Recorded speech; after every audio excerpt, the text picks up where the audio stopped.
My wife abandoned our kids after her divorce. Single mom friends convinced her she was wasting her youth. 9 years later, she showed up demanding to be their mom again, only to realize they already call someone else mom. Hello Reddit I plus here.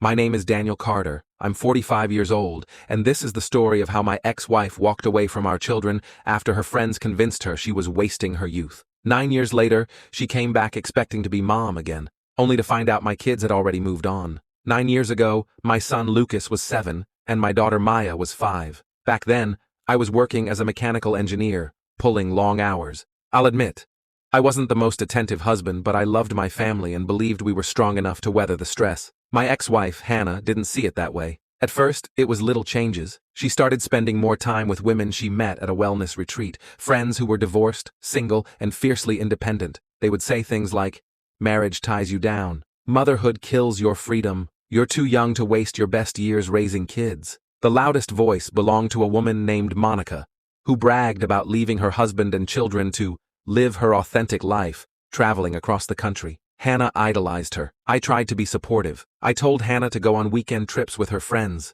to take time for herself. I thought giving her space would help. Instead, it backfired. Every trip, every yoga session, every late-night phone call with Monica only pulled her further away. The breaking point came on what was supposed to be our family vacation at the Outer Banks. Instead of building sandcastles with the kids, Hannah spent most of the time glued to her phone, whispering into it about how trapped she felt. On our last night, after Lucas and Maya had fallen asleep, she sat me down and said the words that shattered my world. "Daniel, I can't do this anymore. I don't even know who I am. I need to start over somewhere new. Monica has a place for me in California. I think it's best for everyone if I leave." I begged her. I offered counseling, separation, even an open marriage, anything but breaking the family apart. But Hannah had already made up her mind. The next morning, she told the kids. Lucas asked if he'd done something wrong. Maya clung to her leg, sobbing, "Mommy, please don't go." Hannah kissed them goodbye and walked out of our lives. The first year after Hannah left was brutal. I was suddenly a single father with 2 heartbroken kids asking every night when Mommy was coming home. Lucas would cry himself to sleep. Maya stopped drawing happy pictures at school. Everything she colored was gray. Hannah would call sometimes, usually late at night, slurring her words after drinking. She promised the kids she'd visit soon. She never did. After a year of broken promises, I changed our phone number. The kids needed stability, not false hope. 3 years later, at a school fundraiser, I met Rebecca, Maya's teacher. She was warm, steady, and patient. At first, she was just a friend. Then, slowly, she became more. Rebecca never tried to replace Hannah. She didn't force anything. She simply showed up. At Lucas's soccer games, at Maya's art shows, at bedtime with a storybook. Over time, the kids began to lean on her. One night, Maya whispered, "Do you think I can call Rebecca Mom?" That was the moment I knew Rebecca wasn't just part of my life. She was part of our family. 2 years later, she legally adopted Lucas and Maya. On adoption day, the judge asked if they wanted to take Rebecca's last name. Lucas shouted, "Yes!" Maya cried tears of joy. Fast forward 9 years. Lucas was 16, Maya 14. They were thriving, strong, kind, and close to Rebecca, who they proudly called Mom. Then, out of nowhere, Hannah showed up at our front door. She looked older, but carried the same self-assured attitude. She claimed she'd spent the last decade finding herself, drifting from job to job, relationship to relationship. Now, she said, she realized her biggest mistake was leaving us. "Daniel," she said, her voice trembling, "I want to be part of their lives again. I know I messed up, but I'm ready to make it right." Rebecca came home early that day. She was gracious, though I could see the unease in her eyes. Hannah talked about wanting to help with homework, go to soccer games, even plan family trips. When Lucas and Maya walked through the door and saw Hannah sitting on our couch, the air froze. Lucas's jaw clenched. "Why are you here?" he snapped. Maya hid behind Rebecca, whispering, "I don't want to see her." Hannah tried to reach out, tears streaming down her face. "Please, just give me a chance. I'm your mother." Lucas's response cut like a knife. "No, you were our mother, but you left. You don't get to walk back in after 9 years and pretend nothing happened. We already have a mom." Maya just shook her head and whispered, "I don't know you." Hannah left that night in tears. After that, Hannah kept pushing. She sent letters. She threatened legal action, claiming I had turned the kids against her. But the truth was simple. Hannah's parental rights had been terminated when Rebecca adopted them. She had no legal standing. Lucas and Maya were clear. They didn't want contact. Lucas blocked her number. Maya tried speaking to her once over the phone, but Hannah's guilt-ridden messages made her feel pressured and anxious. The breaking point came when Hannah showed up unannounced at Maya's school, demanding to see her. Security had to escort her out. Maya came home in tears, saying, "I don't feel safe anymore." That was it. I told Hannah if she ever showed up again, I'd file a restraining order, but Maya, in her tender heart, wanted closure. She asked if she could call Hannah one last time, to say goodbye on her own terms. On speakerphone with Rebecca and me beside her, Maya told Hannah, "I don't hate you. I forgive you, but I already have a mom. You left when I needed you most, and I can't pretend those years didn't happen. Please, let me go." Hannah sobbed. She said she understood.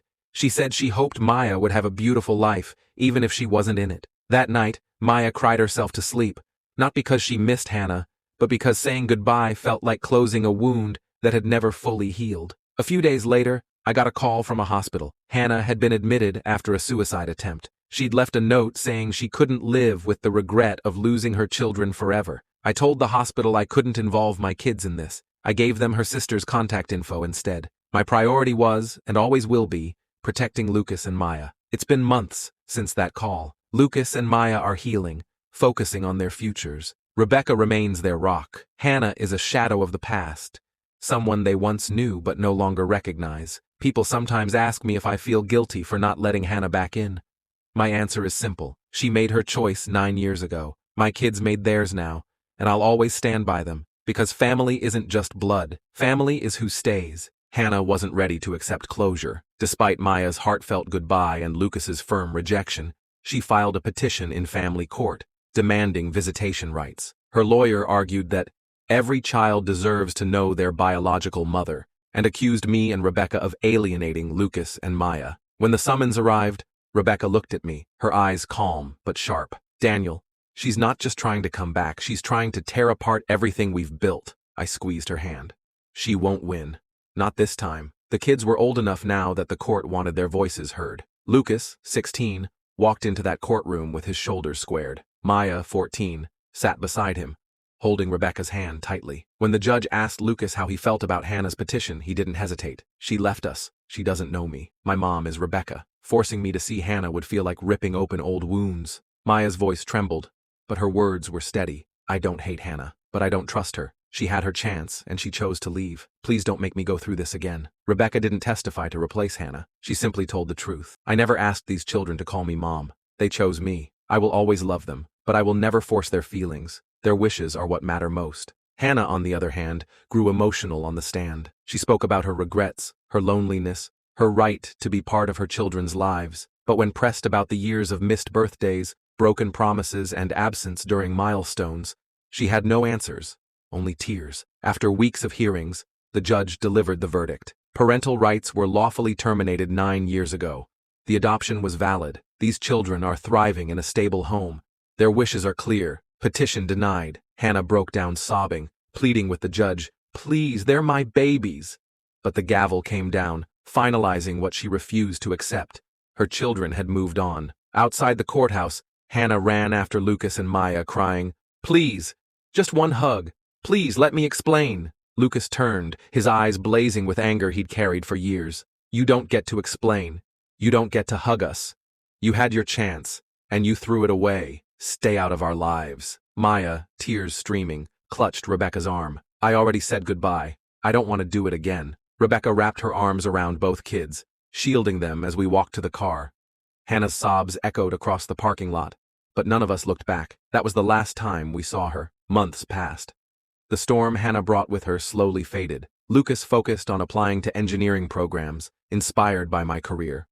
Maya poured herself into her art, winning her first school competition. Rebecca remained their anchor, steady, loving, present. One night at dinner, Lucas raised his glass of water and said, half joking, half serious, "To Mom and Dad, the real ones." Maya giggled and added, "And to never looking back." We clinked glasses, the 4 of us, and for the first time in a long time, I felt peace settle over our family.